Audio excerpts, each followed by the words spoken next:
Yeah, so welcome to our third seminar, which is part of our five series that started some 2 months ago. And our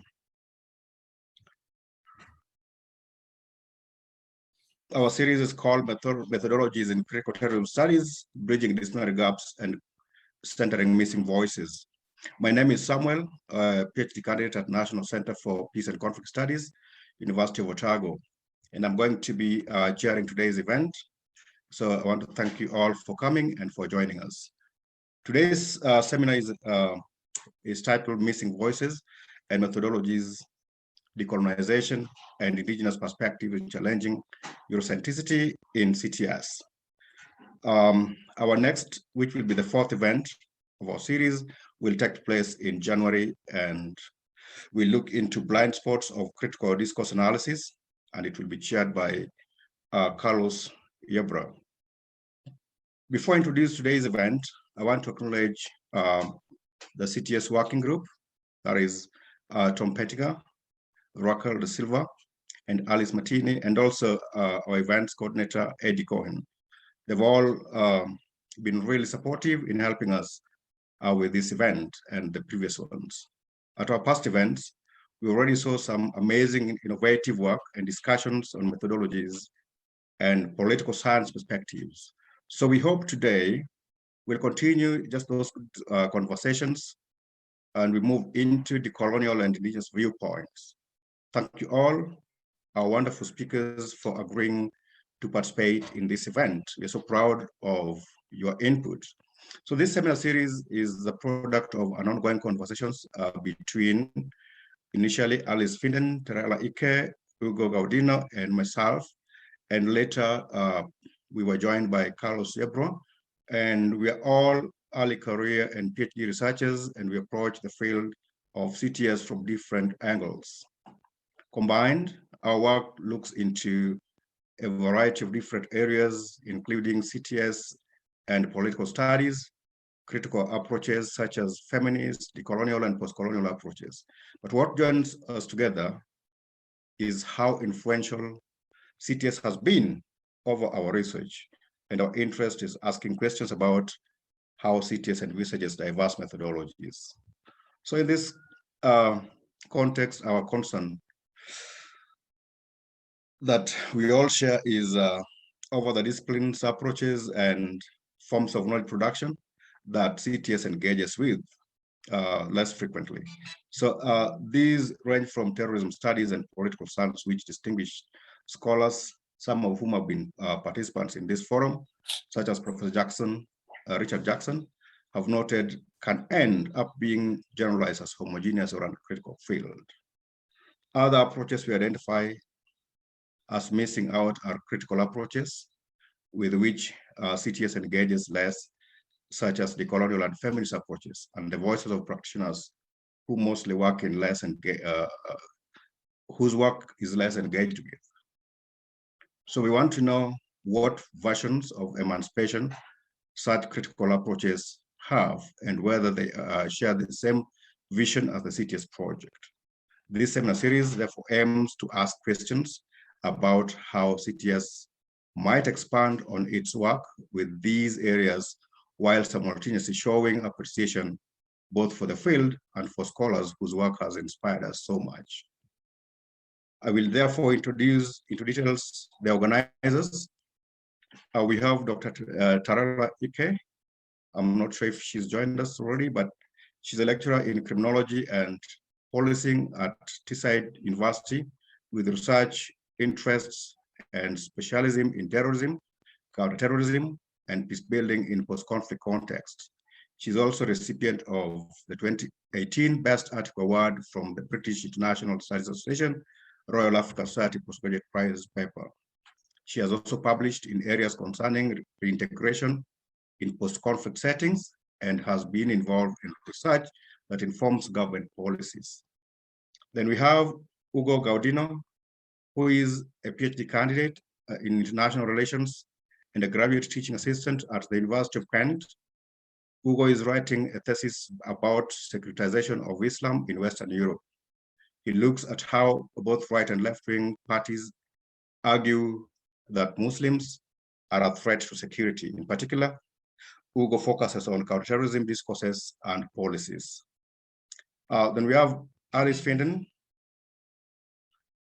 who is a PhD candidate at the University of London, looking into coloniality, of preemptive counterterrorism, and forms of everyday violence. She has peer-reviewed publications with Feminist Review Journal and Australian Feminist Law Journal, and is a co-editor of a special journal issue entitled Hygiene, Coloniality, Law, also with the Australian Feminist Law Journal. She has taught on politics and gender studies modules at SOAS. Then we have Dr. Carlos Ebra, who is a lecturer in Spanish and the first-year seminar program at New York University. In his PhD dissertation, Carlos looks at metaphors we will kill by a critical metaphor analysis of Spanish mass press discourses on jihadist terrorism resistance. He used digital tools to explore the ideological presentations of the notions of democracy, terrorism, and jihad. Carlos will be chairing our fourth event, as I had said earlier, in January 2022. And Samuel Oando, myself, is a PhD candidate at the University of Otago. My thesis focuses on the space of Africa, for African women in tackling violent extremism in Kenya. And mostly I did a book review on radicalization in Pakistan, a critical perspective, and I've published a few articles this year in the Journal of Critical Studies on Terrorism, the African Review Journal, and I've recently also just a month or two ago on new imperialism in counterterrorism, which I submitted to Millennium Journal. So today's seminar opens our conversation about how decolonizing and indigenous perspectives analytically engage with the geopolitical background against which historical events unfold and critically interrogate the hegemonic perspectives from which they are told. Simultaneously, however, there is a tension between the need to adopt a more diverse methodology and the cooptation of the colonial and indigenous knowledge by global North institutions and the wide structures of the academy. Therefore, this panel asks what the colonial and indigenous approaches to CTS might look like and how these respective methodologies can be central in shifting Eurocentric thinking. To respond to these concerns, we have our distinguished panelists who I'm going to introduce next. And we have Professor Priya Dixit, who is currently working on two related projects, one on far-right extremists, narratives of legitimization in US society, and how far-right violence is normalized, examining specifically the rise of the armed militia movement in the US. Priya is also researching whiteness and white supremacist violence and how it has been made invisible in the study of terrorism and in the meanings of terrorism. She has published on state violence, decolonizing security studies, and research methods in critical terrorism studies. Then we have Dr. Rabea Khan, who is a recent PhD graduate from the University of St. Andrews. Her PhD thesis is entitled The Gender Coloniality of Religious Terrorism Thesis, a critical discourse analysis of religious levels and their selective use in terrorism studies. Her work is interdisciplinary and brings together the fields of critical terrorism studies and critical religion, utilizing gender and decolonial theory. Rabea has previously published with Critical Research on Religion and is currently working on her first manuscript based on her doctoral thesis, which investigates the colonial origins and function of the popular category religious terrorism in terrorism studies. Third, we have Dr. Aidan Knobs, who is a postdoctoral teaching fellow and researcher at the University of Otago, New Zealand, and a fellow in political science and international relations at the University of Tübingen, Germany. He has several years of experience working as political advisor and disaster relief coordinator in New Zealand before taking his PhD at the NC Parks. His doctoral thesis explored how critical peace scholars contest the discourse of international peace building. He has joined research teams working on pacifism and on violence, peace building, and the transmission of humanitarian knowledge to indigenous practitioners. He also teaches for classes in peace and conflict studies.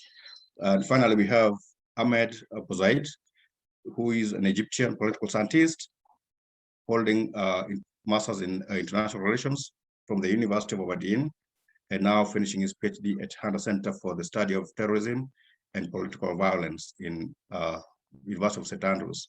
Ahmed has published 6 books in Arabic and more than 70 peer-reviewed papers in both English and Arabic journals. His first English monograph on counterterrorism strategies in Egypt is forthcoming with the Root-Rich Critical Terrorism Studies series, and his other book entitled Theories on International Relations and the Study of Arab Uprisings is under contract with Syracuse University Press. Then our discussant for the day is Dr. David Mwambari, who is a lecturer in African Security and Leadership Studies at the African Leadership Center. He was an MRI fellow at Codestria, by fellow at Churchill Cambridge University, assistant professor at USIU Kenya, and a faculty of the Oxford Consortium for Human Rights, University of Oxford. He has published articles in various platforms, both academic and non-academic, and David's research seeks to contribute to 3 broad areas. 1 is leadership, peace building, and security studies, and 2 focuses on the politics, knowledge of production in sensitive contexts, including contribution to the decolonization of research methods and debates, and 3, memory politics. His work has won various awards as well, including the Nancy Mills Award. David has also done many consultancies and led projects around the world. So I take this opportunity to welcome you all again, and our guiding questions for the panel we had already shared with the panelists, and so I would want to welcome our first speaker, Priya, to open for us the floor.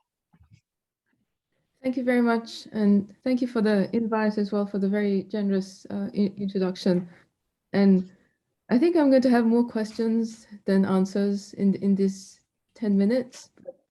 I'll start, and I redid the question slightly, and I'm answering it to an extent in the form of talking about some of my own experiences with research methods in critical terrorism studies, and trying to get to some of the questions that that you all very nicely sent us, starting with the question of where I work. And I think looking around and at your introductions just now as well, one of the few that work in the US and use what we might call critical terrorism methods. And I think there's a broader question to be asked about what does that then mean about the practices of terrorism and counterterrorism and how we study it.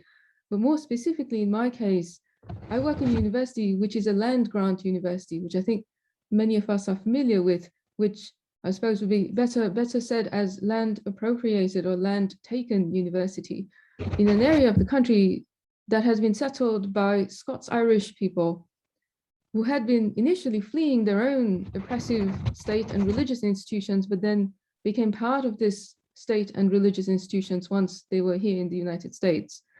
It's also an area where the original inhabitants, the indigenous communities, we rarely hear from them or about them. They're not reflected in the university, which has over 30,000 people. So it's a large public university in the US. It's not reflected in the names of the halls and the areas around the university, most of whom are named, some of whom are named after people who went to war in the name of the United States, or people who were even in the Confederate Army in the United States, because this place used to be a military institution, a military academy before, until fairly recently. So we don't hear from the people who were displaced and removed. And I think there are parallels here to how we study terrorism and how we do research on terrorism, which gets to questions 1 and 2 about how we do our research on terrorism, and also what's the role of the academy, which in this. And I think from where I'm working, most of us around this roundtable, and in general, in how we do research, are from specific backgrounds which reflect this particular type of experience to some extent.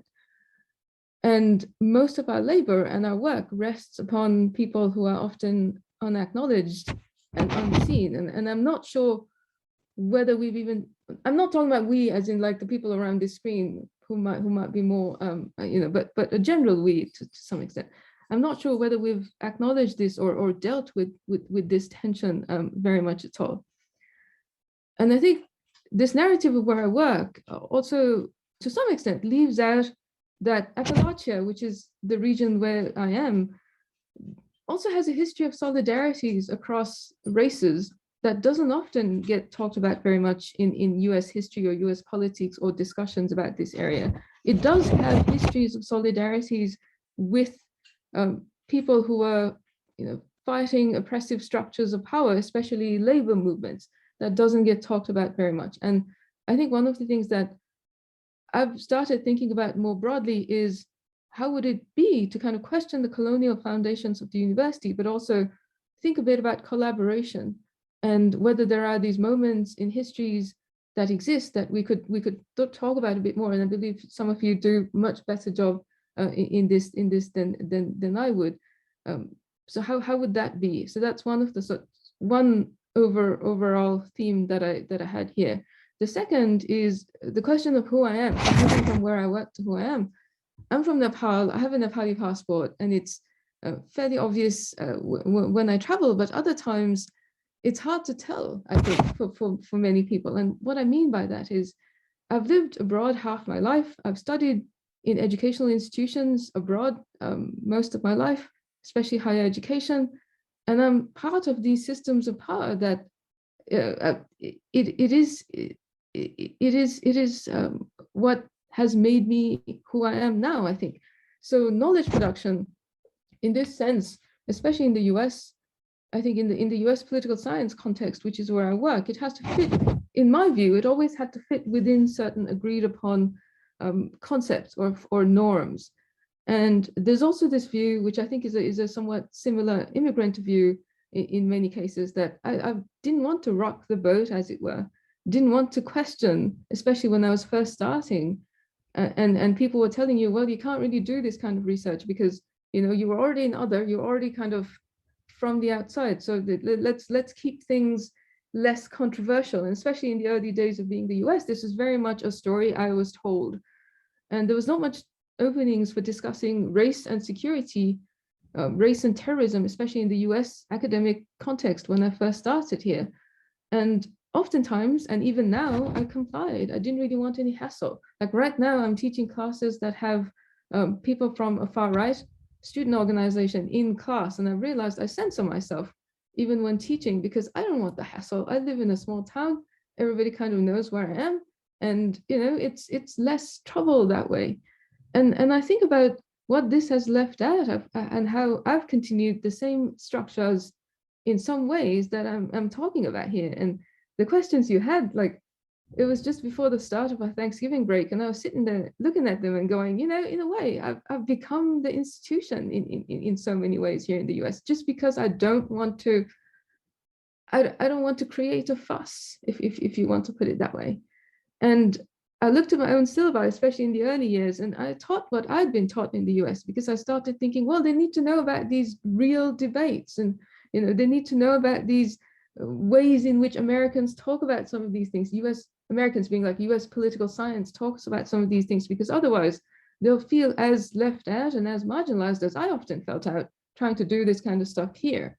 And I think that's a conversation that most of you will never face, because I presume there's a lot more space for critical research in your areas, but here it's still very, very much the case. And I often wonder what decolonization thinking does, what this kind of thinking does, and how decolonization might be able to kind of address some of the questions that I have myself. And thinking about collaborations, like how does that work when we're not speaking, when the terms of collaboration are maybe not the same?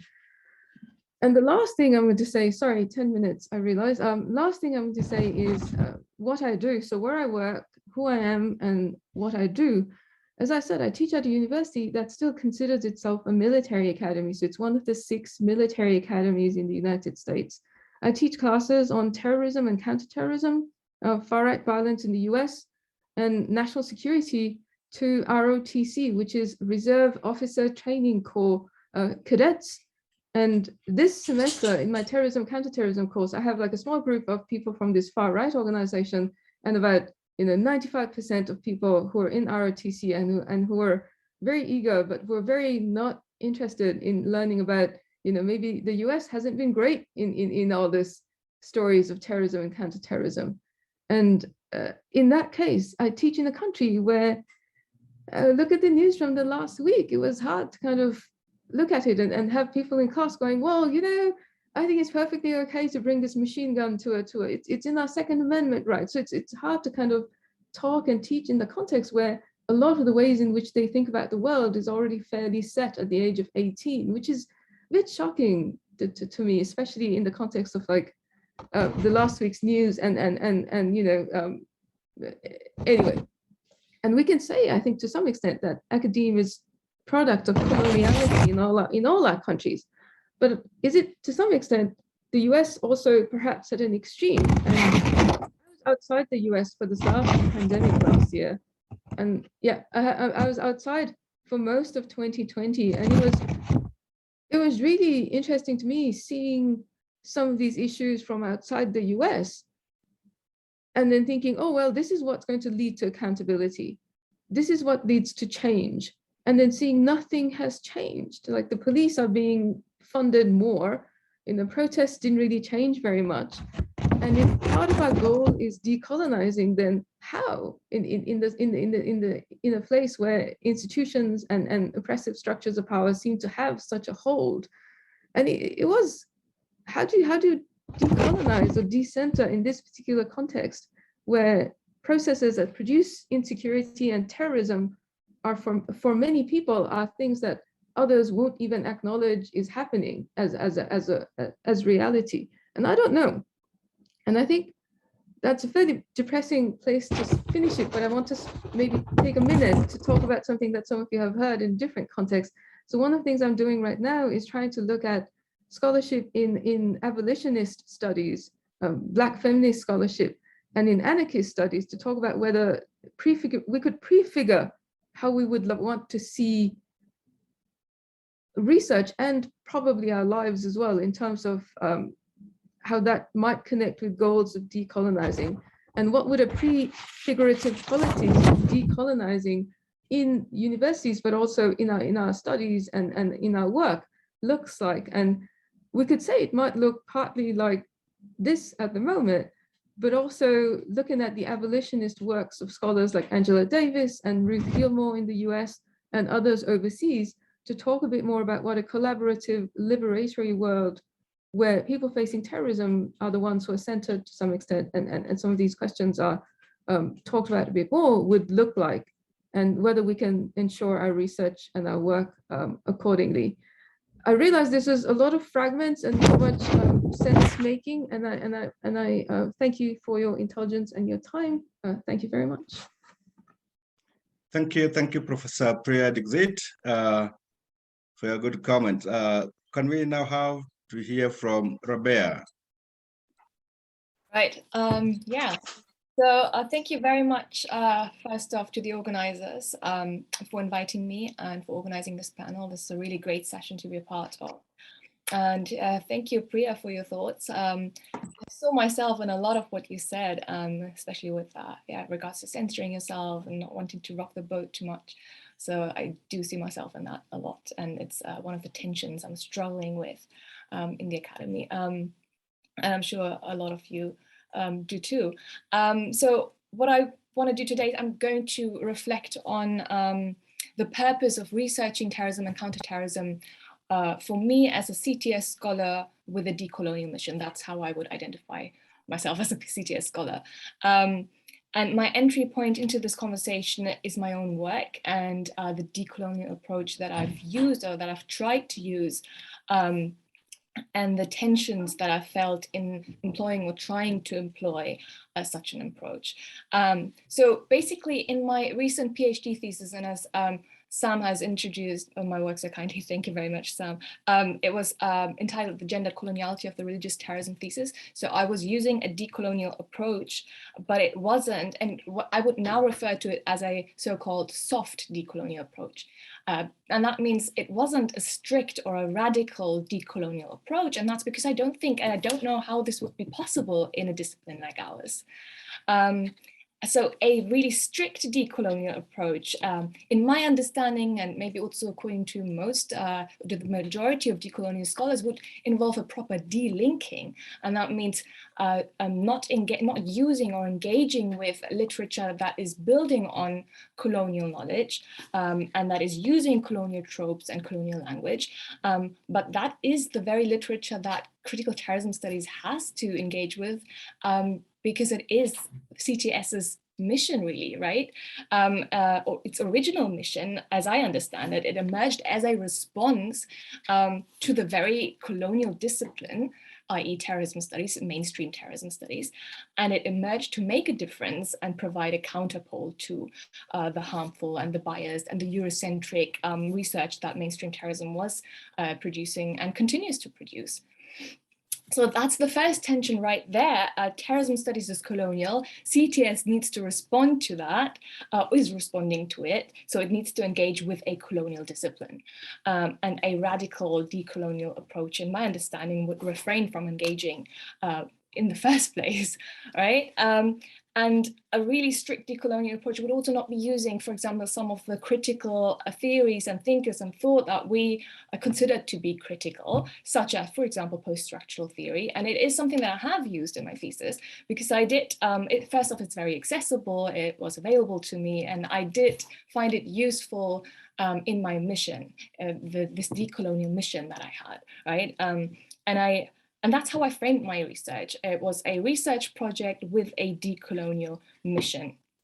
And that means I'm not claiming that it's the best decolonial approach, or even that it's a proper decolonial approach or a strict decolonial approach, or that I'm decolonizing anything, because that would be a very ambitious claim, first off. And then I'm also very wary of using this language, decolonizing, but I'll get to that in a bit. So the approach that I'm using is one whose main mission is to uncover coloniality and colonial structures. So I see it as my purpose in terrorism studies to uncover some of the colonial origins and the structures and the language that would otherwise go unnoticed, I would say, if it wasn't analyzed with a specifically decolonial mindset, if that makes sense. And what I mean very quickly with coloniality, so I'm referring to very simply to the racist and colonial logic, and which is part of the intellectual and structural foundation or foundations of Western civilization that have enabled the activity of colonialism, but they've both preceded it and they succeeded until today. So it's not colonialism that I am concerned with in my research, it's coloniality. So I call, and it's basically the colonial logic that enabled this discourse in terrorism studies, in mainstream terrorism studies that we now see. So I call my own approach to studying and researching terrorism decolonial in that sense, because I'm concerned with that coloniality. And that means I seek to uncover the coloniality upon which the discourse on terrorism is built and within whose structures it operates. And that includes CTS, right? And I strongly believe that thinking more along decolonial lines is absolutely essential, and you could argue overdue in CTS. And it's not already covered under the so-called critical approach, or can be covered under that approach. It needs to be more explicitly, or it needs to be more explicit in how it's also, right, looking at it from a more decolonial perspective. Yeah, and that's because I think there are a couple of problems with CTS that CTS still needs to address. And I'm going to give a couple that I addressed in my PhD thesis.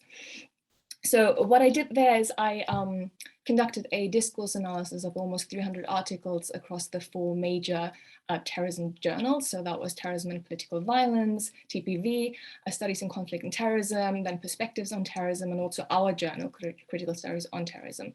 And what I found then obviously was a huge difference in the language employed if you compare critical and mainstream terrorism studies, but not so much in the topics discussed. Right. And consequently, then, I also found that CTS was not completely free from colonial biases that can be detected in language. And I'm not exempting myself here. That is part of the tension I encounter when using or trying to use a decolonial approach in our discipline. And this is also partly because, and as I've said before, we are only responding, CTS is basically only responding to the colonial and the Orientalist discourse that traditional terrorism studies has established. So a gap, I would say, in CTS is that CTS needs to look at the colonial knowledge and the foundation and the colonial origins that has made this discourse, the discourse that we are now responding to, possible in the first place, right? So basically what I'm saying is that we need to dig deeper. And the problem with CTS that I see also, and I wrote about this in my recent reflection piece with CTS, is that it is caught in a constant sort of what I would refer to as a counter discourse. And that makes sense. And it's not exclusively a bad thing, I'm not saying that, but there are problems that come with it that needs to be acknowledged. So at best, I would say this sort of counter discourse unintentionally confirms this dominant discourse, or it gives it validity, and at worst, it reproduces it. And this is what I see as the problem, for example, with CTS's focus on countering neo-Orientalism or Islamophobia. If you do a quick survey of just how many articles of our journal use the term Islam or Muslim, and therefore basically put it in connection with terrorism, unintentionally so. But if you compare that to how often TPV, for example, and Studies in Conflict and Terrorism use the term, then quite surprisingly, we use it even more, it seems, right? And so it actually seems like those journals, the traditional ones, the oldest ones who have been producing the dominant and colonial discourse, they also have much more freedom in what they want to say and how they want to say it and when they want to say it. And we are still kind of stuck, and we are much more restrained by having to respond to whatever discourse they choose to produce next, basically. So ultimately, CTS still hasn't managed to really radically depart from the dominant discourse, which I think is something that we should be talking about in terms of what are the next steps for CTS and what's our mission in the future. So something that we should have a conversation about. How could this look like if we carved out our own space that is not dependent on what mainstream terrorism studies produces? And is that even possible at all? Because I'm quite pessimistic when it comes to that question. So to wrap this up, I do believe we need to look at how we can employ decolonial approaches, but at the same time, we also need to be really careful with the language we use and how we frame this. I love that we are thinking about and having a conversation about decoloniality, but I would hate if we become one more of those Western research communities that use the term decolonization too liberally and as a metaphor. Because quite simply put, decolonization is the actual return of land to indigenous people, and it involves reparations and an end to settler colonialism and an end to occupation. And we shouldn't then be so freely using the term in the academy in terms of, for example, what I come across a lot is this phrase, let's decolonize the curriculum, right? But actually what is meant with that is let's diversify the curriculum. It's not the same thing. And it wouldn't do it just as if we are using the term, and because it would come very close to co-opting the term and where this movement comes from in the first place. So what I would say CTS needs to also do is recognize its limits. And we, as researchers more generally, need to recognize our limits in the academy more generally. And that's also something that Priya was talking about, right? At the end of the day, we still need to write academically and for the academy. And I recently saw this tweet by a person on Twitter called Razan Razawi, and he said something along the lines of academic writing is always limiting. And I think this is especially true for anyone writing with a decolonial mission. We are very limited with such a mission. We still write within the limits of it and within the limits of the academy and the neoliberal university, and we cannot be completely free from colonial restraints and the scrutiny of our work, especially in CTS. So maybe the task of CTS in the future is to negotiate how they can provide a platform for anyone that wants to conduct research with a decolonial mission, and how to maybe remove some of those restraints. So to really wrap this, can I wrap very quick? So I do believe CTS needs to engage with a decolonial mission if it wants to stay relevant and if it wants to continue to be truly critical in that sense. But I don't believe that it can or should try to decolonize. And I do feel that as a field, we might have to think about the purpose for studying terrorism, counterterrorism, and we need to incorporate and encourage decolonial efforts without co-opting them. And crucial for that, sorry, my last point, crucial for that is that CTS recognizes its own limits and how it is still writing from within a modern colonial Western inheritance, and it will continue to do so, right? So yeah, I'm going to end here. Thanks very much for listening, and I look forward to hearing everyone's thoughts on this topic. Thank you. Thank you so much, Robert, for a wonderful discussion and good insights. Yes, we move now to Dr. Aidan Knobs, not from the south. Sometimes from the south, sometimes from the north. Thank you. South geographically, sorry, I realize now what you're getting at. It's a bad way to start. Yeah, okay, I've just popped you all up there. Sorry, I've got a bit of a presentation, but thank you all for having me. Some really interesting discussions there, especially the last one there. I think there's a lot of points that I agree with. Some points that I'm a little confused with myself personally. I really feel like when Sam asked me to present on this, he really just wanted me to have an existential crisis and sort of, get a white person to come along and speak on decolonization. And so I have no intent on really overstepping my boundaries there. What I would like to talk about is a bit of my own sort of research that I did in the broader field of critical peace research. And I see a lot of overlaps with critical terrorism studies. But primarily, I want to sort of problematize the rationales underpinning, I guess, what we would call an ontopolitical challenge right now. And especially within my own sort of positionality. And I really want to touch on a few of academia's institutional barriers, which I feel limit criticality more generally and emancipatory research more generally, not just sort of this drive for decolonizing particular agendas or particular methods. And just sort of have a wee bit of a challenge about what it is that we can do about that.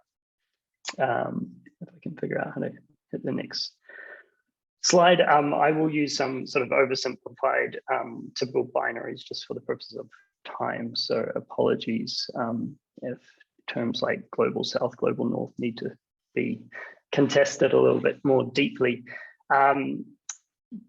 What I think is really interesting is there's a lot of research presentations and slides and literatures and calls for decolonizing particular spaces within academia. And they're all sort of coalescing around very similar rationales. But quite a few of them are also being driven by, white privileged older males in the global north who are sort of, in a sense, very have benefited from these institutions for a long time. So in one way, there is this benevolent push, which is good, but there's also a deeper rationale, which some critical scholars like Chandler and Reed and Bruno Latour and things are pointing to, which is that the turn to the local or the increasing desire to study subaltern or decolonial or other populations it's not remotely new, but there is a noted sort of urgency at the moment which to sort of some critical theorists has been motivated by the ongoing climate crisis and the need to sort of overcome these problems where indigenous and decolonial spaces are seen to be able to do that by challenging modernity and the European ontologies and epistemologies. So in this light, the decolonial push is an attempt to challenge the modernist or Western divisions of nature and culture, hierarchical understandings of cultural indifference, and linear and problematic conceptions of time, space, and the marginalization of colonial histories and political subjects. So to some, the rationales for the shift may be inconsequential, as they could produce the same ends, but it is a different rationale than what other people are calling for this decolonial or decolonization of CTS, which is that racist narrative, the gendered narratives, and these other sort of aspects, which sort of fall into ultimately the same objective, but for different rationales. I think that we really have to be careful about what those rationales are, or why we're seeking to decolonize things. The last few decades have cautioned our shifts to the local and the post-colonial subject, which have been drawn on by both researchers and policymakers alike to co-opt, extract, and occasionally erase indigenous knowledges in an attempt to extend regimes of neoliberal governance through international state and peace-building efforts. As argued by Elisa Randazzo, turning to indigeneity without questioning the impact of liberal peace thinking might further elicit marginalization and appropriation and simply save liberal peace efforts through the back door. So ultimately, there's not one rationale or call to decolonize CTS or peace studies or IR, but there's many. And I guess for more alarmist scholars, and I would probably include myself here, I wonder the extent to which these ideas are being sought to save the West, or whether or not it's to assist the West in its continual project of saving the rest through sort of this neoliberal international governance platform. So for some of my research, I'd just like to draw on a little bit the first problem I wanted to talk about was the makeup of academia itself, its membership and the logics and norms which sort of govern it, which we've already sort of spoken to a little bit, so I'll try and be brief. But to give you a bit of context, I conducted a critical discourse analysis in a series of interviews with 111 prominent critical peace scholars writing on what I would consider to be the adjacent field of CTS. And I used key critical terminology such as decolonial, post-colonial, indigenous, local, and references to identify publications, which were then verified through a bibliometric analysis. In this, I scrutinized over 600 articles published in the field of critical peace building.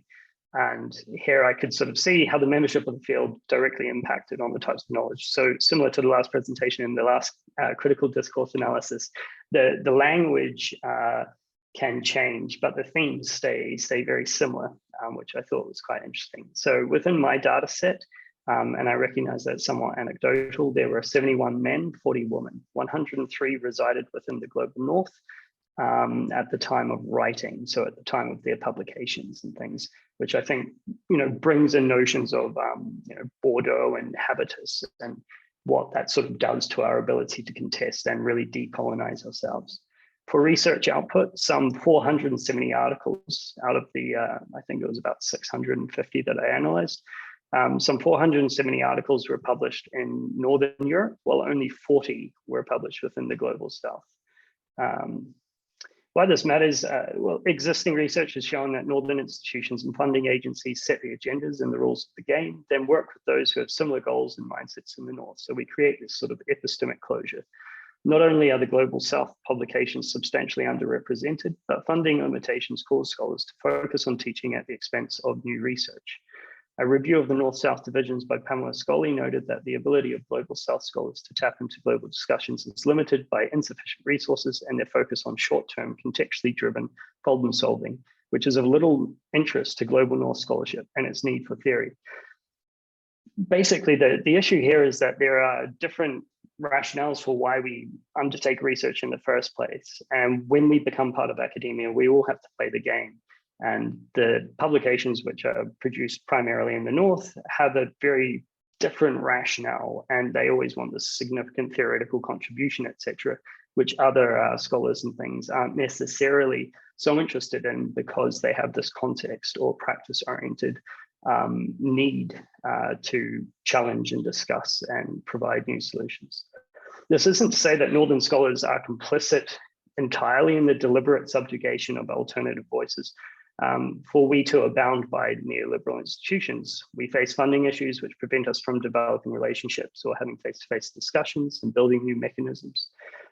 We've still got the same quest for tenure, with peer review incentives privileging research with theoretical contributions over the expense of more practical bents. But I think that the pressures are obviously significantly different, and I really don't think that many within in the North sort of that come from these positions of privilege can have a leg to stand on when considering sort of these different researchers in different spaces that don't have the same accesses and primarily funding. Even just things like citation patterns.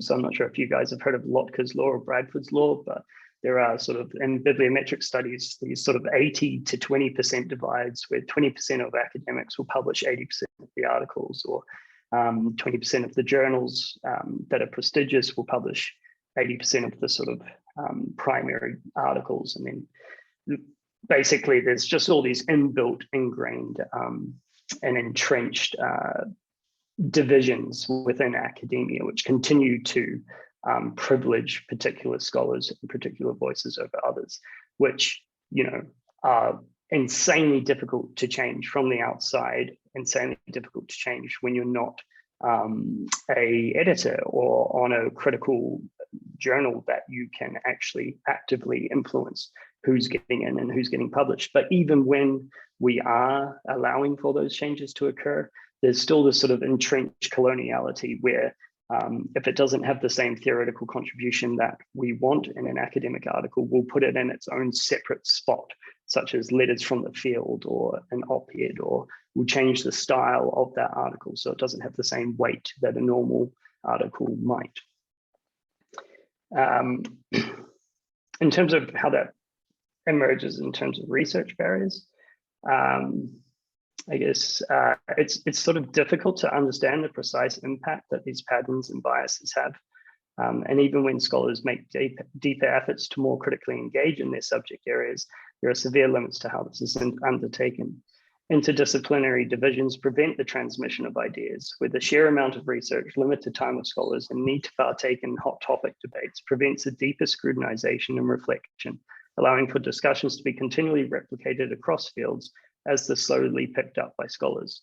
While these debates such as ontopolitics can be ongoing, others such as hybridity and friction and these other sort of critical terms have been used and already debated to death 40 years ago in other fields. And I think that's something that we need to be aware of when we're saying sort of decolonizing CTS or putting in a particular spin or angle, is that quite often these discussions have happened in another part of academia already, and generally to quite a significant extent. That doesn't mean revisiting them isn't necessary, but quite often a lot of the publications that are generated simply are really just applying a new framework or a new lens. And within my own research, I noticed this around primarily around the topic of hybridity and friction, where you'd have new publications within the space of a year and a half, which are saying pretty much exactly the same thing, but they're just using this new term. Yeah. Oh, sorry, I didn't see that. Can't we just? Yep. I'll just wrap up. Yes. Okay. Sorry, I didn't see your flag. But basically, I just wanted to argue really, is decolonizing enough? Or do we need to more radically challenge CTS to draw on pacifist and gendered notions? And to this end, I would say that scholars like myself really need to take up the mantle in terms of critiquing the systems and the broader institution of which we are a part, and perhaps have the privilege of being able to take down. Yeah, thank you. Thank you so much for great insight. We move now to our last presenter, Ahmed. Welcome. Thank you, Sam. If you just feel to stop me talking, please do that, because yeah, I have the reputation. I will. Yeah. Can I share my screen? Sorry.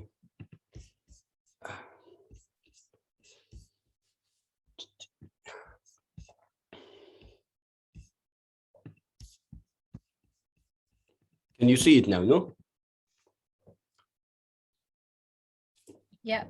Thank you very much. First of all, thank you very much, Alice, Sam, and the rest of the team for inviting me. And it was really nice to see Professor Bateya and our good friend, Dr. Rabia as well. It's really a pleasure to be with you here today.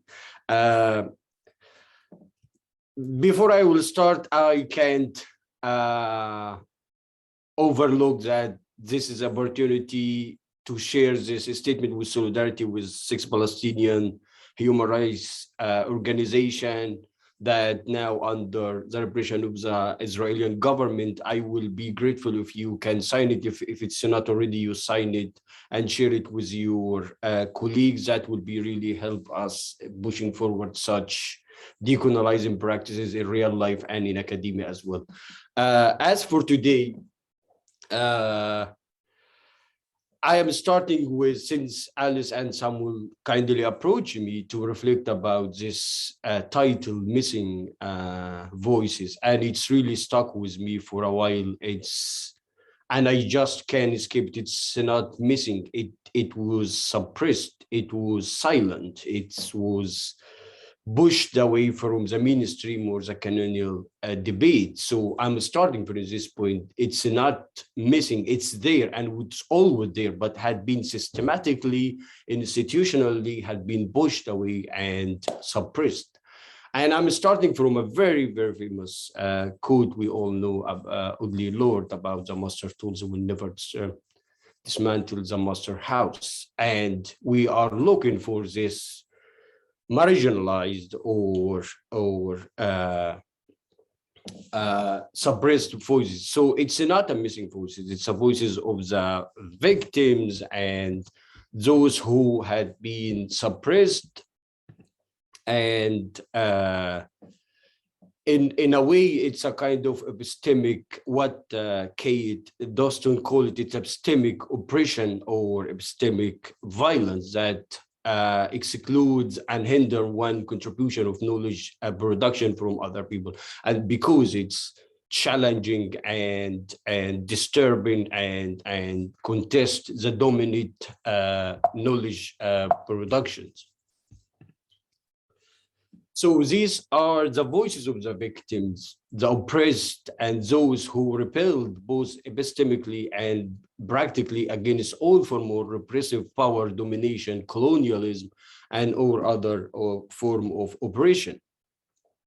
So today I will try to talk about it as not only a political statement or a political resistance, but also and above all as a form of epistemic disobedience, to use Fanon or Walter Menlo words, against that kind of epistemic oppression and epistemic violence. So I am not interested in going on with the debate about decoloniality, the essence of decoloniality, what exactly is decoloniality. Rabia make it very difficult to add something which was what she kindly mentioned about what is essence of decoloniality. But if I can add it something with what Bateya and Rabia said, this is what I believe it a radical intervention, or if Rabia use soft decoloniality, this is a radical radicality or radical engagement with decolonization.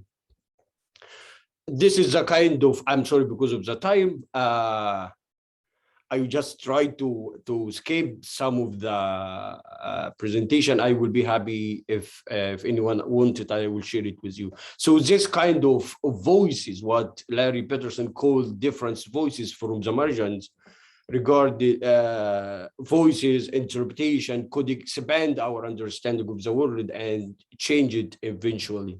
So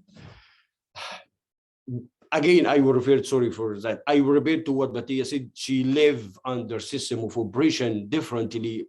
And this is really what stuck me with my new book about what happened when a researcher, because we keep talking about decoloniality and repression and terrorism, and we forget that some of us, many of us, intentionally or just coincidence, they were a victim as well. So how we as a researchers will deal with such experience of violence over state violence. So, and also the rigidity of the discipline itself. So in my book, I try to escape that by going beyond the rigidity of not only terrorism study, but also political science, Middle Eastern studies, and international relations. So I try to use historical sociology and different sociology methods like autobiography, auto-analysis, short stories, and even creative writing. Like, so I revisited my own experience for more than 20 years in Egypt, in Upper Egypt, where counter-terrorism measures taken place or took place since the late 80s, when I was a kid and a teenager before I have to leave Egypt 2008.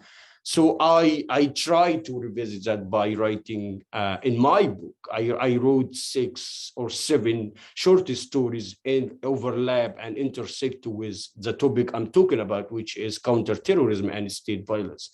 So overall, this presentation today is a part of ongoing project, which I will carry on after my PhD in Columbia University with a program called Exiting Violence, about the entanglement of imperial histories of decolonizing knowledge on Middle East, IR, terrorism study, and almost everything, as Rebecca Monteza really very good and highly recommended podcast called Decolonizing Everything.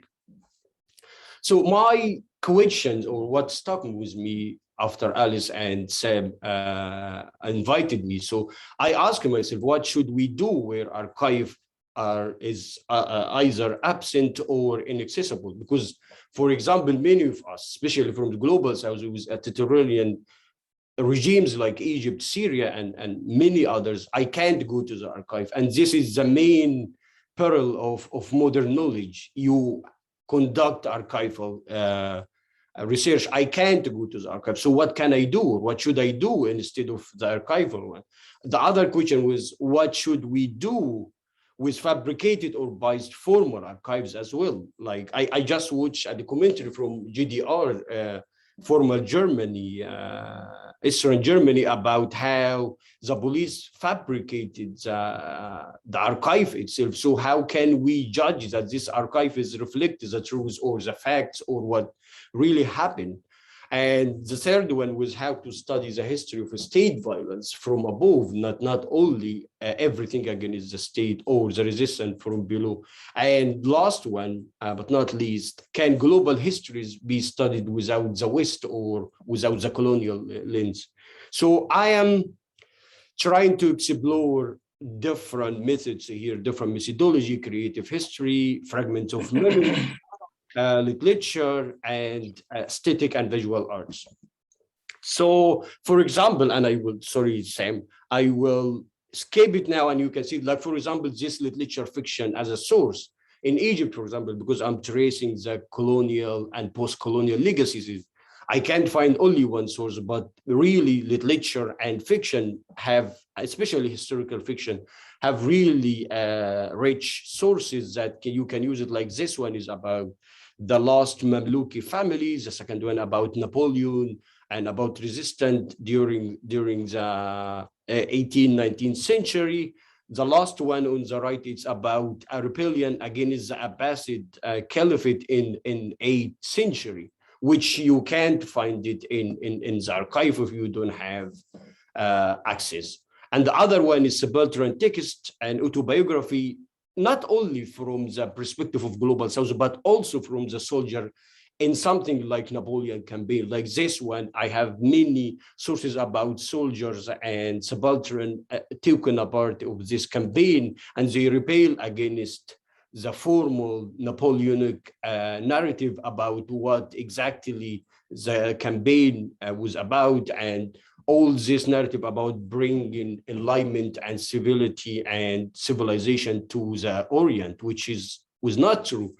So the main purposes of this alternative or marginalized methodologies is to dismantle how system of power, either Western or non-Western, framed, dehumanized, demonized, and misrepresented the others. Like, for example, the visual and aesthetic. Look at this contrast. For example, like this is a very organized photo for Napoleon campaign, and this is how the Orient or Egyptian look like: Mamluki, dark, dusty, desert, camels, very Orientalist. We need to revisit this because not everyone, it will be wrong to assume that everyone knows this narrative. Everyone knows what beyond this great paintings that you saw it in the British galleries or the Louvre or the New York Museum or elsewhere. This is the Cairo campaign. We don't know what exactly happened here, but it's just the pyramids and the Nile and the palm and stuff. This is how the Egyptian look like on the left hand, and this is how Napoleon looked like. This is how the French as well. Look at the lights, look at the faces of the Mamluks or the Egyptian. Look at how Napoleon as well look at the very dark side of the Egyptian and misery, and look how Napoleon in the middle of the mosque, and the way they dress and the way Egyptians dress or non-dress in this case. To remember, of course, Edward Said famous cover of Orientalism. And so I have my case study is the story of Sulaiman al-Halabi.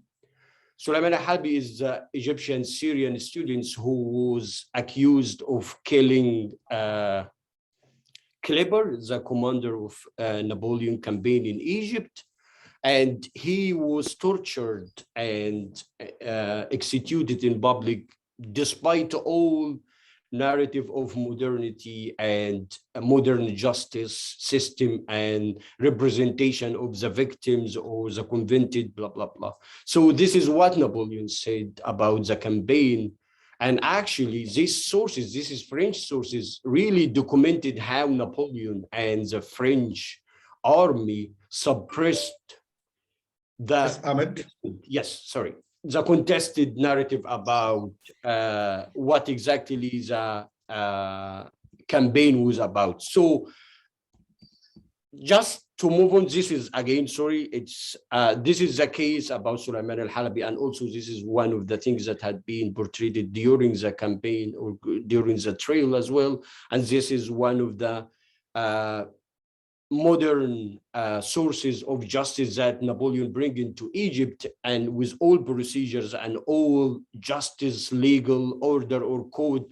And in the end, al-Halabi was found convicted and implemented in, I can't use the photo here because it's inhuman, in public, and his body had been lifted for 3 days.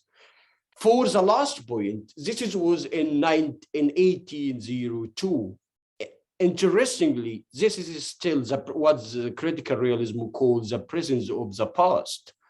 This is still tension between France and Algeria, for example. This names is from 2016, and this is the skulls of the rebels and people who resist against the French, like Sulaiman al-Halabi. Their skulls had been cut off, send it to what they call it in France, the Museum of Humans. And this is 16,000 skulls still demonstrated in exhibition, labeled as criminal, as murders, as terrorists.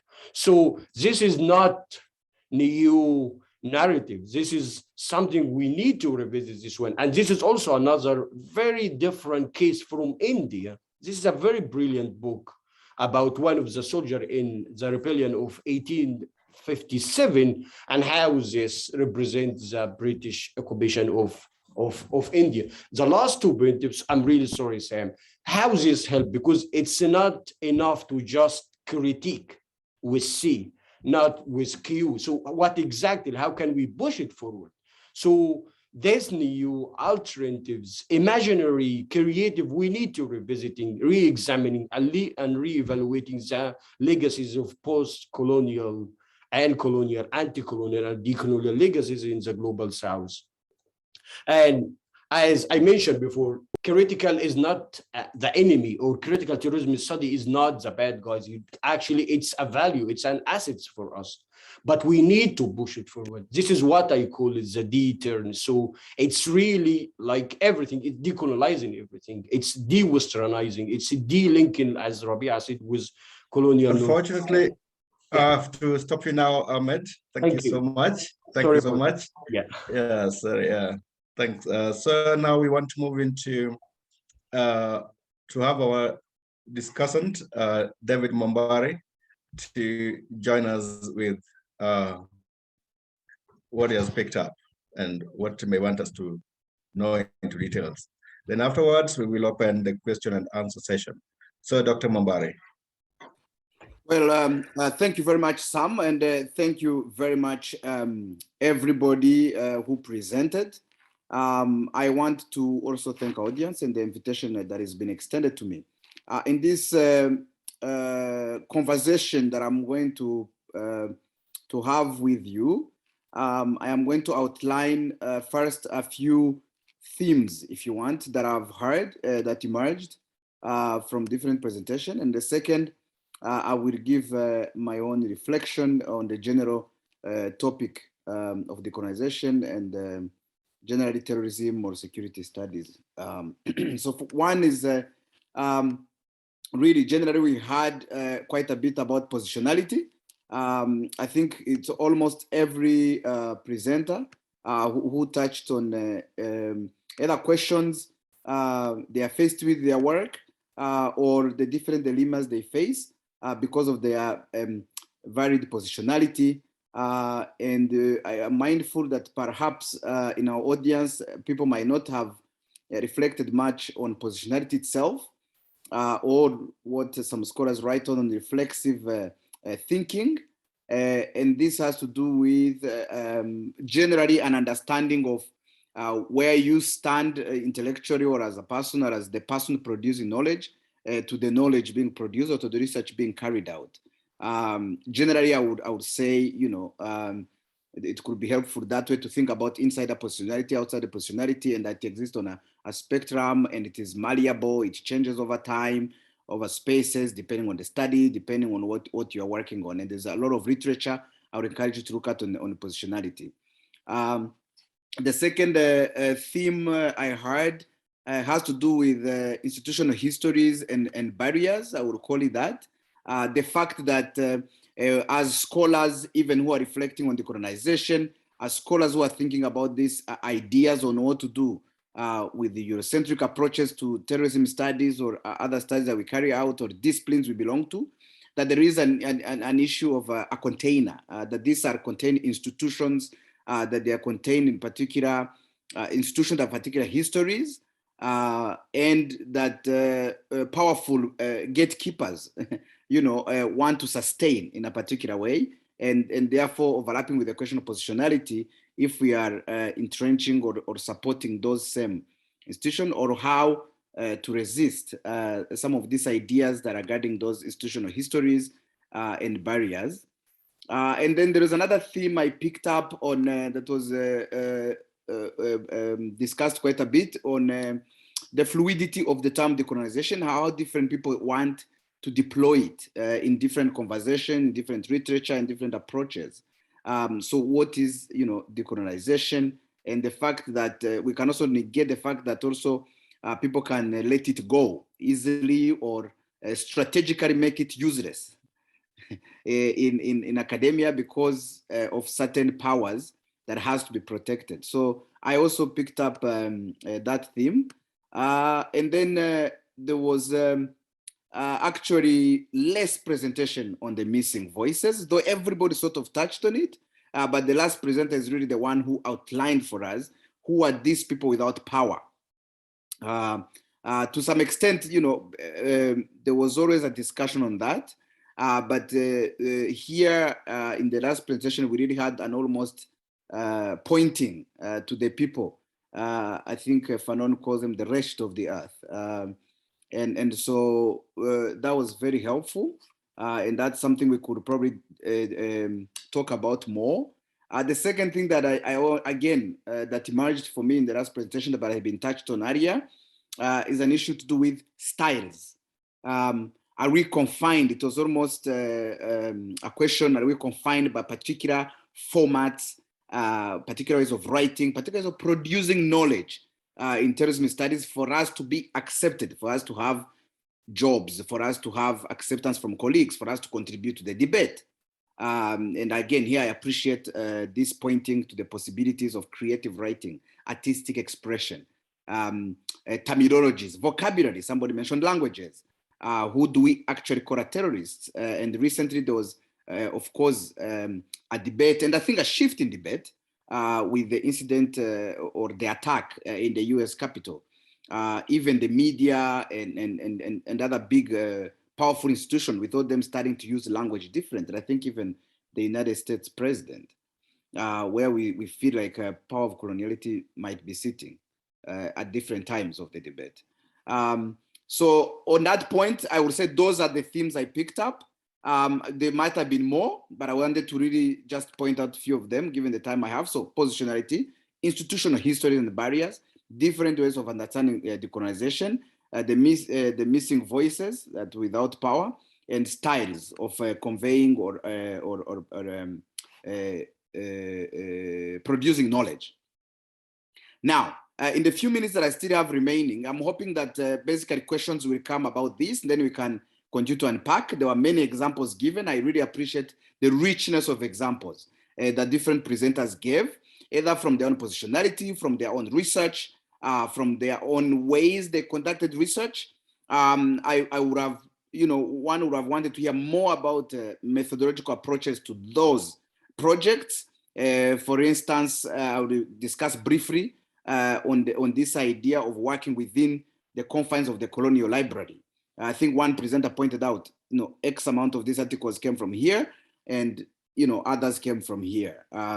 And there was a question there that even if you want to divide this geographically, if even the global south, you not find Eurocentric ideas circulating, of course you will. The same way you might find decolonizing ideas circulating in the north. So let me just give my own brief reflections on other areas that I thought would have been that can be brought about in questions. Well, one is that for me, I like to take this decolonization debates in different disciplines, and this in particular, in this case, in terrorism studies or security studies, from historical approaches. And a historical approach allows me, or allows those of us who are studying this, not to run out of breath. And what I mean is that we are going to when one looks at the history of decolonization, whether at a political project or as an epistemic project, in different parts of the world, we see that there are different moments when the debate sort of surges and there's a debate. There is like a volume that is increased on those debates, and questioning of power sort of has a visibility in the media, in the ways we live, in the ways we, and I think, I don't know where we are at the moment globally, but definitely as Dave Chappelle once said, the streets have spoken recently to academia and to other places to bring back these questions. And so, whether you call these movements of Black Lives Matter, in South Africa it was Roads Must Fall, but we should never lose sight to the fact that from Du Bois to Angela Davis to different times, there has always been a consistent movement resisting colonial power. That long-term perspective, if I called it, allows us to breathe. And it also allows us to confront, to have courage when faced with institutional power. It also gives us a resource to go to when we feel that particular struggles are harder or are tough, or that you cannot confront, for instance, the military, or that change is difficult. That resource is available for us to understand that as scholars, we exist in a continuum, in a long struggle. And in a particular moment, we are given the privilege, or we find ourselves in the privileges where we can intervene. So that's an important one to make. The second point I would say then is this idea that Yves Mudimbe, I would invite all of you to read his book where he talks about the vision of Africa and confronts the issue of coloniality, but also talks about different ways the colonial library, as he called it, works or functions. And this is not particularly a physical library somewhere. Rather, he says it's the domination of physical space, the reformation of natives' minds, and the integration of local economic histories into Western perspectives. Somebody asked a question and said, are we, using these ideas, even indigenous ideas, to the service of the West? Anyway, yes, I would say to some extent in a debate that we're hearing about climate change, absolutely. The crisis has come to Europeans, and now you have to think, okay, indigenous, but for the capitalistic market to go and, sort of manufacture it for the benefit of the Europeans without thinking about, you have an electric car, but where is the battery coming from, and what makes the battery, and which security threats are going to happen to those communities that are producing, that have, those resources. So that's an example to say that even in terrorism, we see that happening sometimes, terrorism studies, where whenever there's a threat to European way of life or American way of life, we are almost open now to indigenous methods or approaches of organizing or of thinking about these issues. I would say that's a very good point that we need to interrogate, to make sure that we are awake, that we are aware when ideas that of liberation, if I call them that, ideas of epistemic liberation are being used actually to continue the same system. I think it is the scholar Santos, who calls this the cognitive empire, as well as sharpening its tools. And Ndulov repeated in his work to sharpen its tools, to understand the new language, the technologies, and where just to continue actually the oppression, to change the habits and the maneuvers of ways of doing things. I still have, I think, 5 minutes, so let me point out something else I found interesting that I would want to encourage in this conversation. Yes, an idea about grants. Actually, who funds all those studies we've talked about? And what are the alternative ways we can fund academic scholarship? Is it just really to do with money, or can we find other ways of thinking about funding if we want to do work that really recognizes the missing voices? Or are there strategies that can be used where, for those who can play the game in academia, when you get a grant, you actually extend it to do more work? And so here, a colleague of mine always tells me, you can do academic work and intellectual work. So you produce an article for the academy, for the system, for survival of your job, but you also spend time doing intellectual work, which is the work that actually does the radical work that you want to do in terrorism studies. So one does not have to be separated from the other. These things can be brought together in a strategic understanding of how to work within the system that we are in.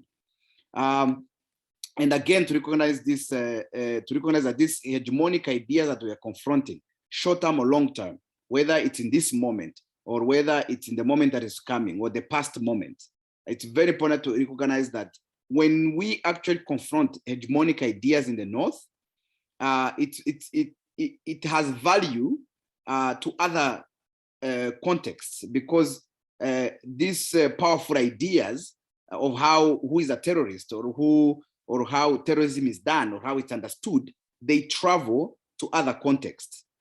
They travel through policy documents. They travel through trainings of counter-terrorism agencies.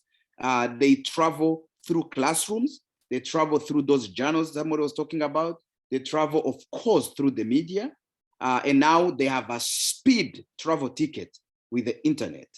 And so, we are really to understand that what we are doing, actually people's lives are pegged to it. If there is a source of encouragement, I can give any scholar who wants to think about this question, is that this is not a waste of time. I mean, sometimes really people make it ridiculous that the colonization or Me Too movement or any other movement are just passing, and that no, every time this moment happens, when we have an accent put on this particular debate or that debate, something changes.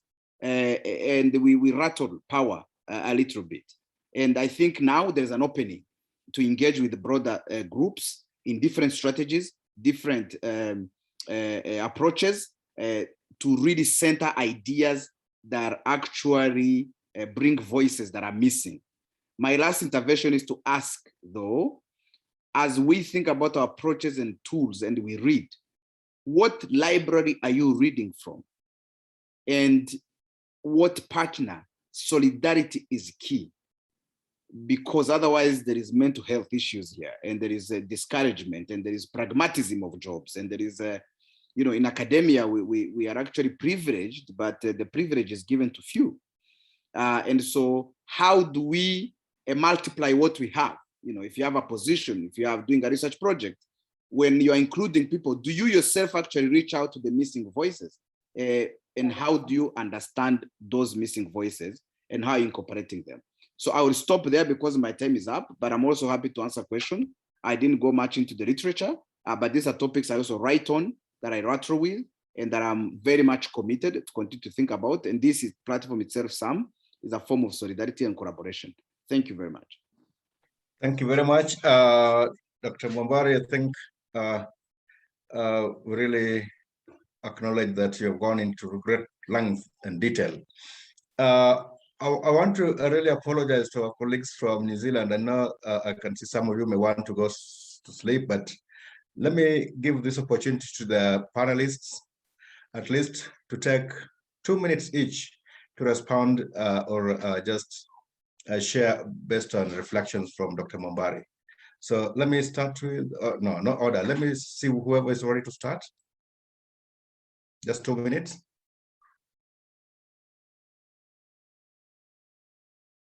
Oh, let me start with Priya. Just the same order. Hey, thank you. This was really inspiring on many levels. And I actually was just going to move on to the next person because I want to reflect upon some of the things that was said rather than commenting myself and see if there's any questions from anybody else and so on. So I'll just stop and say thank you. All right, thanks very much. Rabea, do you have something to? Yeah, should we collect a couple more questions because I feel similarly to Priya before I actually reflect a bit more in detail? All right. Aidan, Ahmed? I agree with Bria and Rabia and think we should give voices to the audience as well. All right. Let the voice of the people not be silenced at this point, and therefore I will open the floor for questions and answers. You may just show a sign of raising up your hand on the screen and we will give you the chance, or just type straight your question into the chat box. So welcome, question and answers, please. And you may want to specify whom you are asking, or if it's a general question, we will see if anyone else can pick it.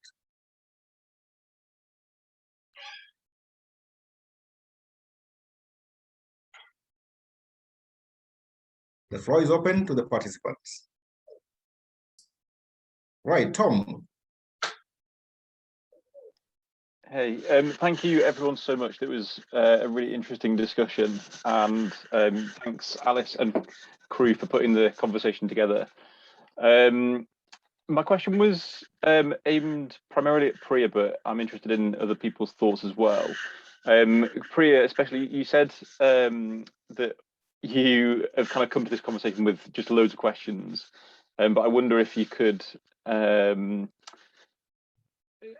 just expand on any thoughts or kind of directions in which your thinking has moved as you've been pondering our complicity in the academy with logics of and histories of colonialism.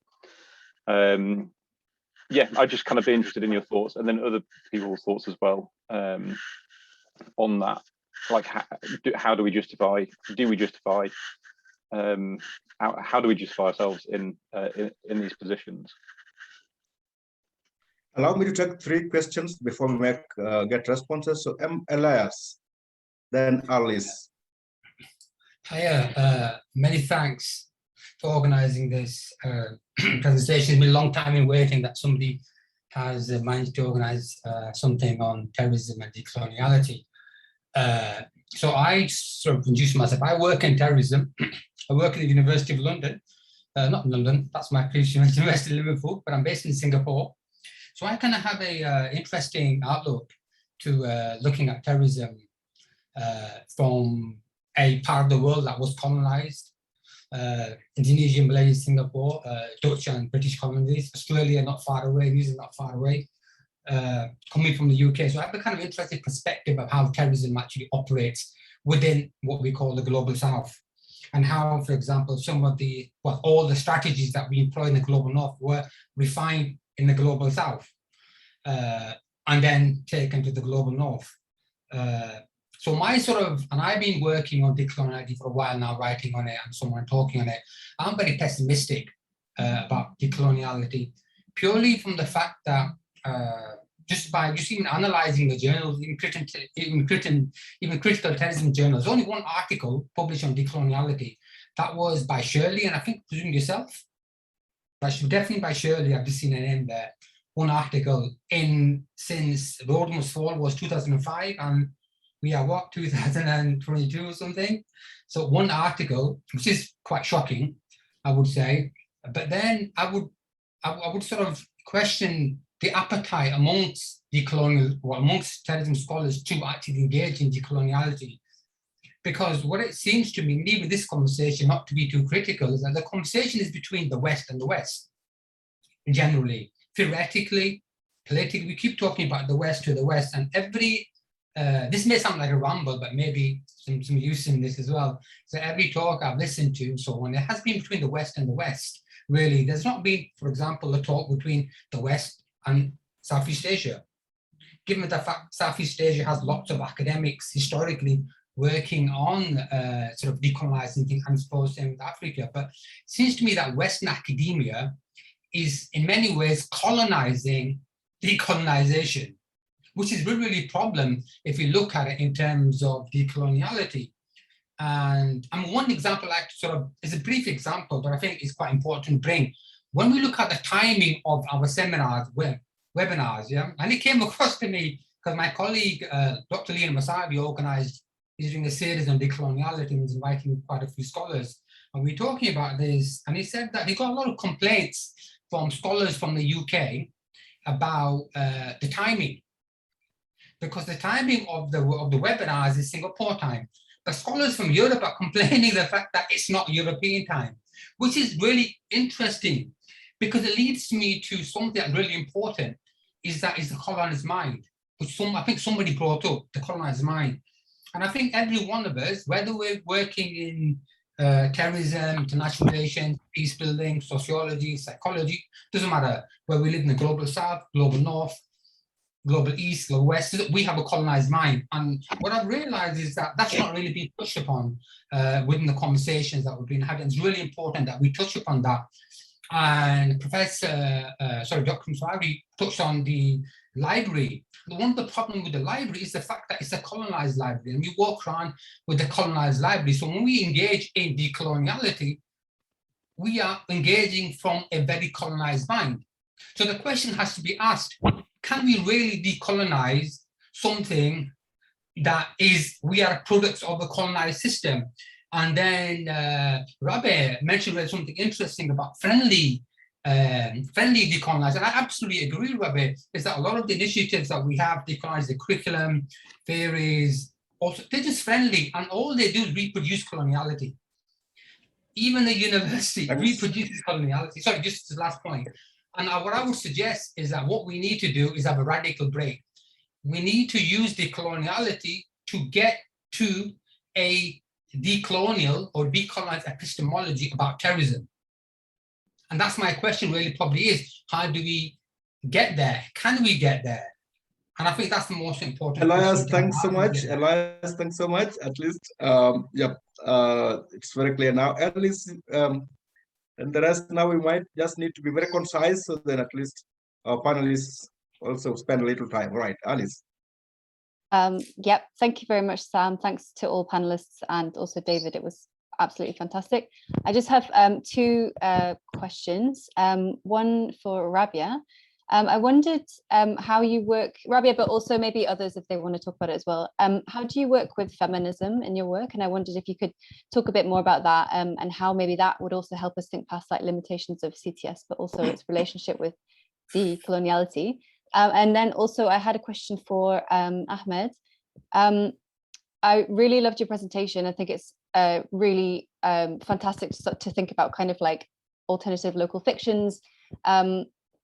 And I was wondering, to kind of help us to rethink the archive, I was wondering, how can we also acknowledge that these local forms of knowledge produce their own norms that are often gendered and classed and racialized as well themselves? And how do we hold those things in tension with colonialism? Thank you very much. Thank you. All right. Can we get a response now from the panel? Whoever's ready?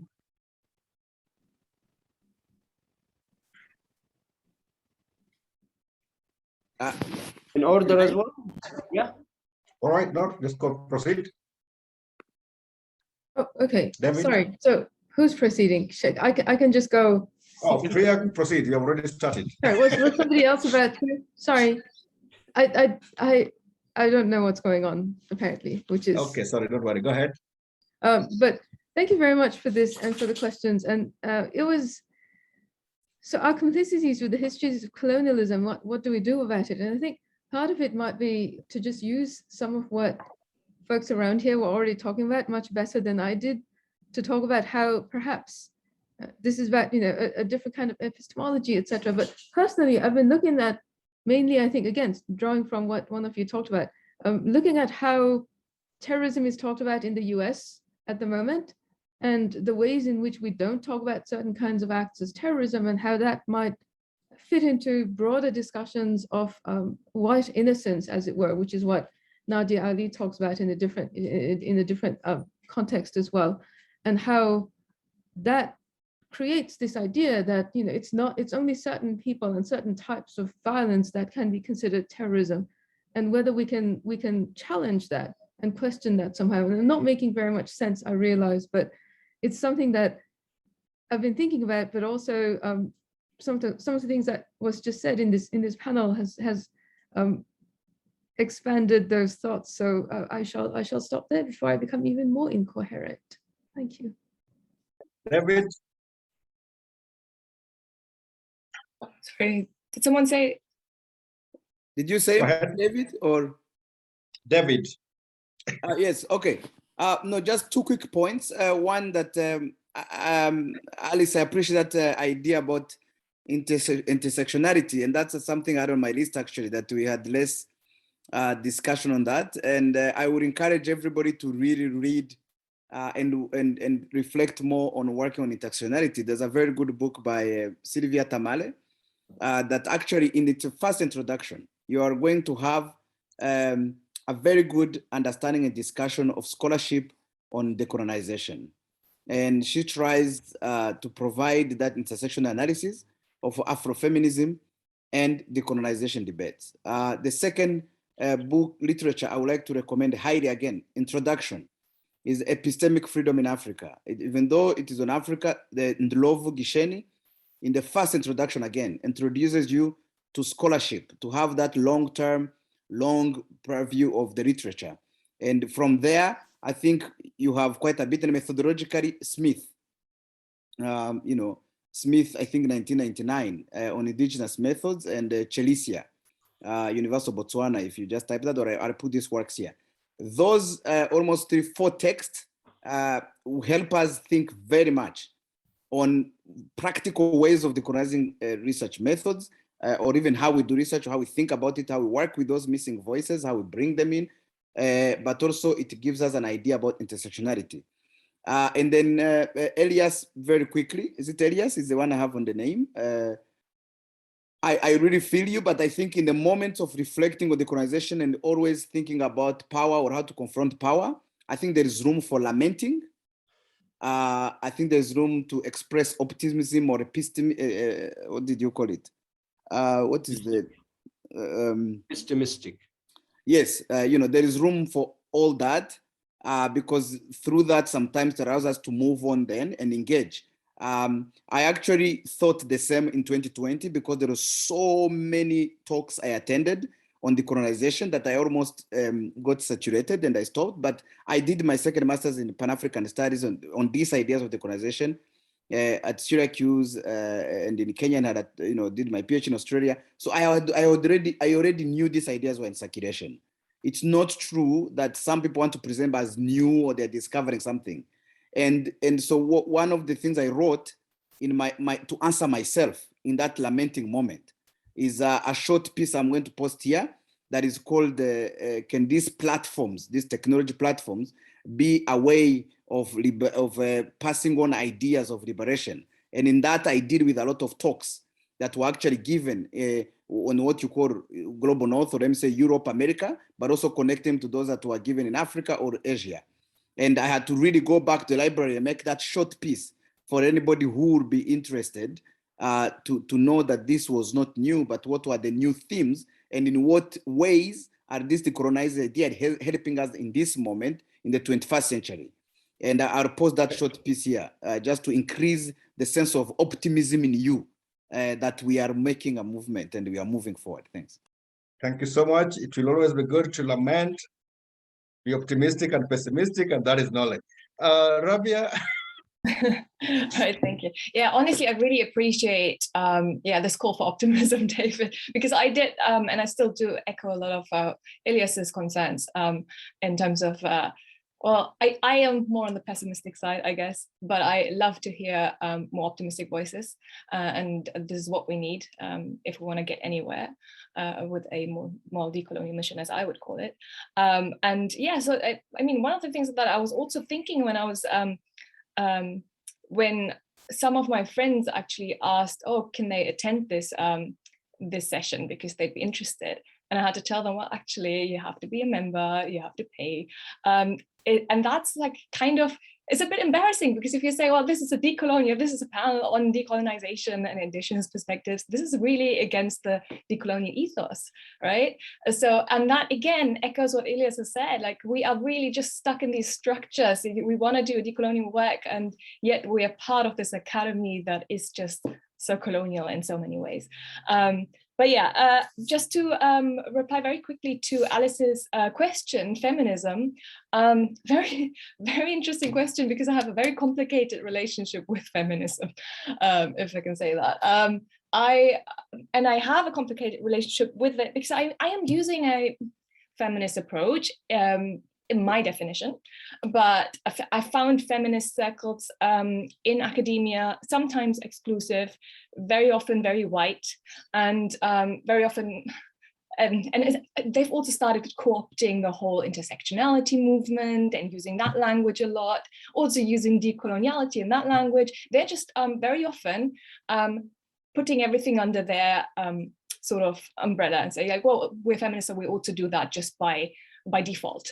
And that's what I had a problem with. So I chose not to actually call this a feminist approach, what I was using in my thesis. And I called it the gender coloniality because I find that the way the West has constructed the idea of gender is a very Western one. It's a colonial one. So, and it's an element of coloniality. And it's even more than that. It's kind of like our language is literally structured in gendered terms, in binary terms, right? Even the binary between religion and secular, that's something that I wrote about, right, with religious terrorism, is a gendered one. So religion in colonial modernity is a feminized concept, really. And so much, and even terrorism is a feminized concept if we think about it in those terms. And that's why, and I found that very useful, that kind of thinking and looking at it and how these gender identities are part of the very concepts that we're analyzing. So I thought it was very important that I do work with that. But I chose not to call it explicitly feminist, right? But rather stick with my decolonial framework. And that's also because post-structural theory, for example, and post-structural feminists, they have pointed to how gender on a more macro level matters in international relations, but they have failed to admit how that's a colonial gender identity and a colonial idea of gender that matters on that level. So yeah, I hope that gives you an idea of how I've used it.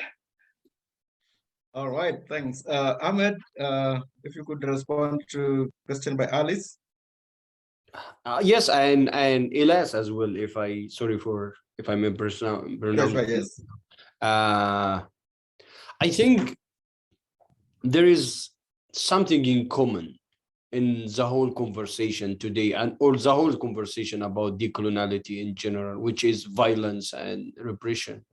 Like, if we talk about colonialism as a practice and colonialism as a discourse or a narrative, the logic itself is still embedded in every institution, every aspect of our life. It's not only academia. And by decolonizing that, you are fighting against violence, which will not be allowed, will not be welcomed, and we will be counter-resist. So, for example, when Rabia talk about to what extent this is a decoloniality of the curriculum or it's a diversity. So what if you bring some voices from the global south? It is still teaching the same methods, the same methodologies, the same way of thinking. Even like when you, for example, you bring feminism and post-colonial and decolonial in week 15, after 15th of week of realism, neoliberalism, constructive, same. So the students, which will be tomorrow's scholar, already filled with realism for 15 weeks. You're trying to bring, you're drilling up to like think about critical. The other things, it's about how we study, Elias again and Alice, how we study this without the West. And also, this is a very complicated issue because, again, if I want to publish in political violence or international security, I need to speak the language they speak. So, for example, I think many of you are familiar, I'm working with Ibn Khaldun. I have a correspondence. I will put it in my book, who's Ibn Khaldun is. And this is from International Journal of Middle Eastern Studies. So you will have a conversation about who is this and who is that, because it's not Stuart Mill, it's not Hobbes, it's not Hegel. So you are fighting not only about representation, about giving voices, you are fighting this domination of knowledge. That's why I know sometimes, that's why I said it's a radical intervention, it's radical engagement. When you use concept like epistemic violence, epistemic operation, and even Golera and Deleza, when she said linguistic terror about the English, like many review about the publication, Critical Terrorism Studies, whatever, all the review articles are in English, and English is 15% of the globe. What about the 85% of people who speak other language? They are not even exist for this canon academia. About the literature, Ali, thank you very much. One of the things, again, when I struggled to get access to the archive, and on the other hand, really deeply, embeddedly rigid discipline, international politics and political science, look at the literature about comparative literature or about language or about even sociology, like James Scott and Bondi from, I think, Subaltern School in India, they talk about fragmentation of memory. So you're talking about poetry, you're talking about statement, you're talking about folklore. This is narratives that fall within the cracks, like it's not exist in the archive, and it was narrated and inherited and traveled, to use Edward Said, through time and through space. It is still there, but it's outside the formal or state archive. But it telling the story of the people. Like, why we forget that the whole idea behind Subaltern School, it's about these people who are not a part of the British archive. So we bring back these stories, and it's not stories, but because the dominant academia institution call it stories, but it's a history, but from below. By bringing these voices, and I put it in a conversation with the dominant and formal narrative, we will see the counterpoint here. Well, what exactly this style of life, what Napoleon and the British colonialism in Egypt and North Africa trying to tell us, and what is the people history themselves said, experience, resist, express their emotion as well. Like Khalid Fahmy deconstructs the whole narrative of Egyptian history school when he wrote about Muhammad Ali from the perspective of the soldiers. I think it's not about optimistic. And last point, it's not about being optimistic or being pessimistic. Actually, it's a long journey. We really need to look at it serious if we want really to escape from this prisons that called colonial mind or colonial logic. Thank you. Thanks, Ahmed. I think we are closing in almost the next 5 or so minutes. I want to give the last 2 questions. I've seen Shali. Do we have any other person that wants to ask a question? Fine, let's get the question from Shali and then we will be just wrapping up. So I'll beg those who may want to leave just to give us 5 good minutes and we're done. Thank you, Sam. Can you hear me? Yep, perfectly right.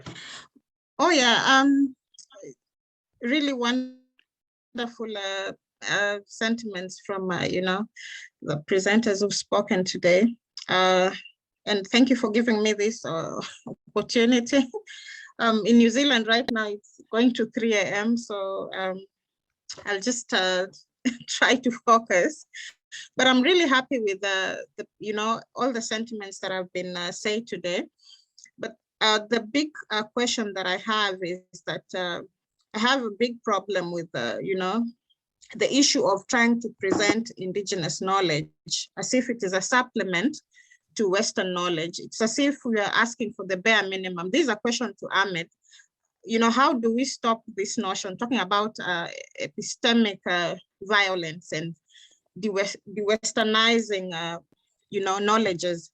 How do we present indigenous knowledge so that it participates equally with Western knowledge, so that it's not like it's a supplement, you know, that is, we're just asking for the bare minimum about, you know, including missing voices in, you know, terrorism research in this epistemic space. We need an equal participation of indigenous knowledge, just in the same, you know, epistemic space that Western knowledge is also participating. How do we do that? Thanks, Ahmed. Ahmed, you can do it quite quickly, and then I will give the last moment, just 1 minute also to Aidan to actually say one more word, then we close up. Thank you very much, Sam. Thank you very much, Shirley. Really, thank you very much. It's very easy. Just do it. I'm sorry. This is recorded, so it's fine. I don't listen to anyone telling me you can't do that. I'm really sorry. It's arrogant. It's not polite to say it, but that's the issue. I found indigenous knowledge, and I don't call it indigenous, to be honest, because it will take us to the culture, particularity and stuff. But knowledge is not a Western invention. Again, we need to remember that knowledge is not a Western invention. Everyone has the right to agree or disagree. I found certain scholars from Ghana to Bureau to back to Nepal or South India, and they make sense to me. I am not interested in Foucault, and I said it every time. I'm not interested in Foucault. I'm not interested in Bourdieu. I'm not interested in any modern Western scholar. I'm interested with people coming from the region, have something to say. And it's epistemic position. It's not a personal, a culture, or it's a positionality. It's epistemic position. I have someone found it in the archive, and it's still valid until today. I'm not bringing back Ibn Khaldun, because it seems I have to discipline Ibn Khaldun to Western academia. I'm not interested in that. I'm interested in other form of knowledge, which will give everyone a voice to be represented, to be equal and be treated equal in academia. If we want to escape, because again, everyone talk about escape colonialism, but we still stuck in the same circle, like we still reproducing and recycling everything. Even from critical view, we need new things, and we really need to go beyond our very narrow and niche discipline. Read something else, read something beyond political science, read something beyond critical terrorism studies. Bring everything, Edward Said, Fanon, Gloria Allendays, everyone, bring in anyone new. It's really fresh, and that's a problem with social science in general. We are in our boxes and we just talking to ourselves. Elias kindly said it, it's not a dialogue, it's a monologue. The West is talking to the West. If I have a conversation in Arab world, we will not talk about the West by any chance. We talk to ourselves about ourselves. And I think we need to stop that by bringing these new voices from all over the world and just put it as a de facto. This is what I have. And you get published and it would be recognized. Thanks, Ahmed. I want to request Aidan to make a few comments because we've not had any direct question to him, but I think he can have at least a comment to any of the questions that have been asked. Aidan? Big call, but thank you again. And I've just been trying to take notes the whole time because this is a really interesting discussion, and I feel like I timed my own presentation so well, wrong, so I didn't quite get to the end. But really, what I wanted to end up with was sort of my own positionality and wondering, what is the space for white scholars like myself in this space. Not that decoloniality excludes necessarily particular people. But how can we, assist, or do we need to assist? What is it that people like myself or Oliver Richmond or Richard Jackson and these things should be doing? And I keep coming back to, we don't necessarily need to look to the local or the indigenous to create an alternative. We should be able to imagine new futures that are radical, built on, gendered pacifist lenses or decolonial approaches ourselves, without necessarily going in and trying to co-opt some other knowledge or saying that it came from this space and therefore it's more organic and local. So really, the only thing I really feel like I can add here is, and to pick up on David's point, playing the game is really important, playing the academic game. I'm trying to, I'm just getting into it myself. But I think really the space where most of us have the biggest impact or the ability to influence anything or share our ideas is actually outside of the academic institution, or at least through teaching. So using modern technologies, not necessarily Twitter, but blogs and spaces where you can actually have a collective narrative that is cumulative, so people can follow your trajectory and your ideas, is infinitely more important to being able to understand a particular person and where they're coming from than a 160-word tweet or whatever. So I think these spaces are really, really great. I just followed like a bunch of you now. So I'm looking forward to sort of trying to figure out where you're going, but it's all amazing. And thank you very much for having me. All right, thank you so much. I'm so excited that at least the engagement has been really, really candid. And I want to say that our panelists, you've done us proud, and everyone else who have been participating. We want to say thank you so much.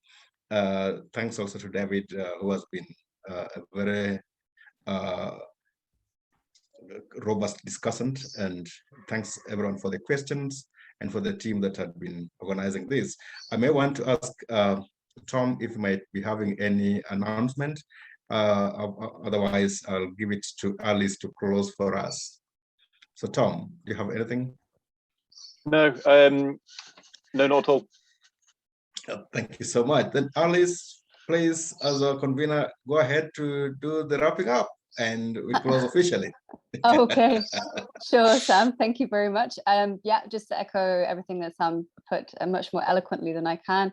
I'm so excited. I was so excited to attend this, and it was just blown everything out of the water. I think it's been a fantastic discussion. Yeah, and we couldn't have hoped for more. So thank you all for joining us, and everyone else for coming to listen. All of our amazing panelists, David.